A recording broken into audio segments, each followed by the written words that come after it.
नमस्कार, मैं हूं आपके साथ नलोफर अंसारी और आप देख रहे हैं V9 न्यूज। आइए रुक करते हैं कुछ बड़ी खबरों की ओर।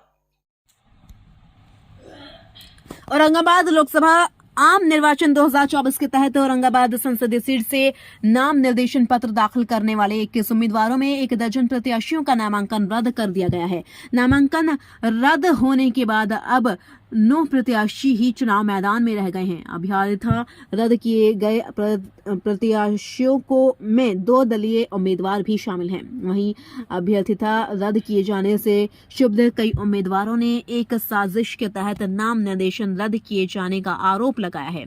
औरंगाबाद के जिला निर्वाचन पदाधिकारी सह जिलाधिकारी श्रीकांत शास्त्री ने बताया कि शनिवार को उम्मीदवारों द्वारा दाखिल नाम निर्देशन पत्रों की समीक्षा की गई है। समीक्षा में नाम निर्देशन पत्र में त्रुटि पाए जाने पर 12 प्रत्याशियों की अभ्यर्थिता अस्वीकृत कर दी गई है। औरंगाबाद से धर्मेंद्र पांडे की रिपोर्ट।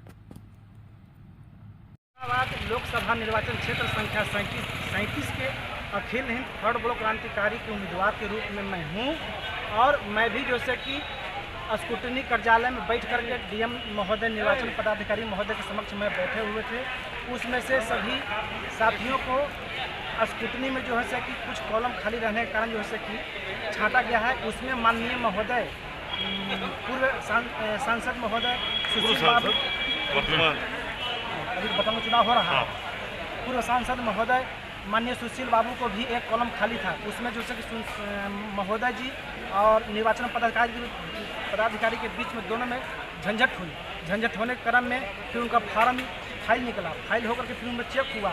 इसके बाद फिर जो है कि उन्होंने एक्सेप्ट किए। एक्सेप्ट करने के बाद में फिर माननीय महोदय जी ने बोली कि आखिर हमको एक्सेप्ट किस विधि किस धारा के द्वारा एक्सेप्ट कर रहे हैं। इसी के बाद फिर जो है कि उन्होंने एक्सेप्ट कर करके फाइल को बंद कर दिए। जबकि निर्वाचन पदाधिकारी के स्टोनर थे, उनका नाम मैं नहीं जानता हूँ, चेहरा थे सुशील बाबू, उनको डांटे हैं कि आपसे बातें नहीं हो रही हैं, हम निर्वाचन पदाधिकारी से बात कर रहे हैं, आप चुप रहिए। इसी के बाद इतना बात होने के बाद यह जैसे कि स्क्रूटनी का सेवा समाप्त कर दिया, बंद कर दिया गया। कितने लोग को रिजेक्ट किया गया? 12 लोगों का रिजेक्ट कहा गया। उसमें फॉर्मेलिटी या मानव भूलेगा तो वो कॉलम हो जा रहा है, उसके चलते नॉमिनेशन रद्द कर दिया जा रहा है। हम लोग दलित हैं, इसके चलते हम लोग चुनाव नहीं लड़ सकते हैं। यही कह के नॉमिनेशन क्या कहकर रद्द किया गया? कि आपका एगो कॉलम छूटल ही का रद्द है, और जबकि हम उसका जवाब दिए हुए हैं पहले। आखिर ऐसा क्यों? जानबूझ के भेदभाव के चलते हो रहा है। हम लोग को चुनाव से रोका जा रहा है। जबकि सांसद महोदय है, उनका भी कॉलम छूटा हुआ था तो उनका एक्सेप्ट कर लिया गया।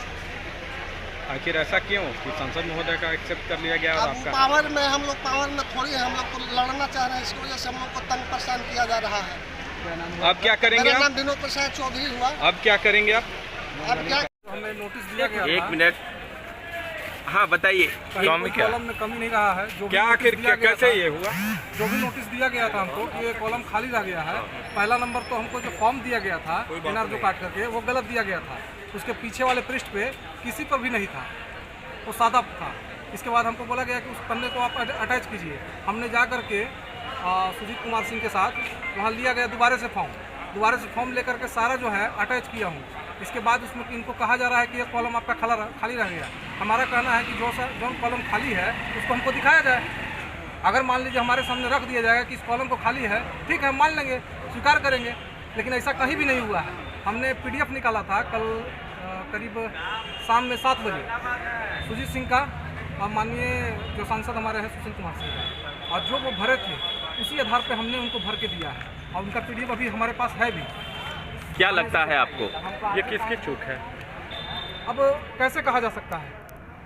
क्या साजिश रचा गया है, किसके तहत क्या नहीं है, कौन इसको आगे क्या सलाह दे रहे हैं आप? जी, आगे क्या सलाह दीजिएगा इनका सुजीत जी को? यही है कि मान लीजिए है तो सामने समक्ष रखना चाहिए सारी चीज़ों को, जो भी जिनको भी रिजेक्ट हुआ है। कितने लोगों को रिजेक्ट हुआ है? रिजेक्ट तो 14 लोगों का हुआ है, कहा जा रहा है। अब क्या होगा? अब तो उनको देना चाहिए था ना कि भाई हमारा कॉलम कौन सा खाली है, दिखाना चाहिए। ऐसा थोड़ी होता है, कोई सेक्शन में ऐसा अनुच्छेद में थोड़ी रखा गया है। चुनाव आयोग के इसमें करना चाहिए था कि नहीं। आगे आप क्या सलाह दीजिएगा सुजीत जी को? खाली है तो हमको दिखाएं। आगे सलाह आप क्या दीजिएगा? सलाह तो हम यही देना चाहते हैं कि हमको दिखाना चाहिए। सुजीत जी को क्या सलाह दीजिएगा आगे? सुजीत जी को कह रहे हैं कि भाई आप जाकर बात कीजिए उनसे। कम से कम आप इस कैंडिडेट हैं तो आपको बात करने का तो मौका दिया जाएगा। जिलाधिकारी से मिले आप? हम नहीं मिले। आपका कैंडिडेट मिला? कैंडिडेट तो हम बोले हैं उनको मिलने के लिए, अब वो मिले हैं कि नहीं मिले हैं वो बताएंगे। क्या नाम हुआ आपको? मेरा नाम चंदन कुमार सिंह।